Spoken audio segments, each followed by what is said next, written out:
రాఘవేంద్ర స్వామి వారి 355వ ఆరాధనా మహోత్సవం 27 నుండి 2వ తారీఖు వరకు మంత్రాలయ క్షేత్రంలో అంగరంగ వైభవంగా ఏర్పాటు చేయడం జరిగింది.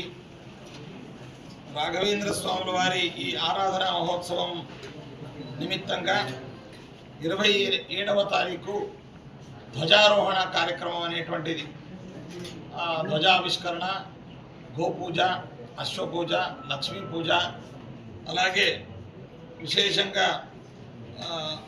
ఈ అన్ని పూజలన్నీ కూడా ఆరాధన నిమిత్తంగా మంత్రాలయ క్షేత్రంలో జరుగుతుంది. మంత్రాలయంలో రోజు రోజు అభివృద్ధి కార్యక్రమాలు అనేటువంటిది భక్తుల సహకారంతో మఠం యొక్క నిధులతో కూడా చేపట్టడం అనేటువంటిది జరుగుతూ ఉంది.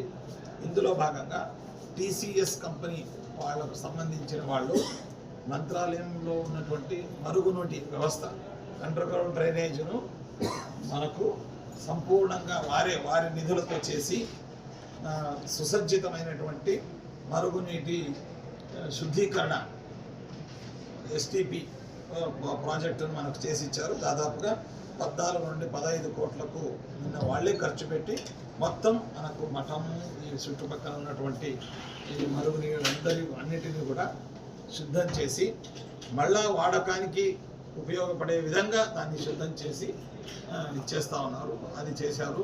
దాన్ని ఇప్పటికే అది యాక్టివేట్గా ఉంది. అయితే ఇనాగ్రేషన్ అనేటువంటిది వాళ్ళు డోనర్స్ ఇంకా రావడానికి మళ్ళా 200 రూములు, అంటే ఒకే చోట 400 రూముల ప్రాజెక్ట్ అనేటువంటిది ఆల్మోస్ట్ చివరి దశలో ఉంది. అది ఆరాధనోత్సవాల తర్వాత ఇంకొక నెలన్నర లోపల అది కంప్లీట్ కాబోతుంది. దానికి సంబంధించినటువంటి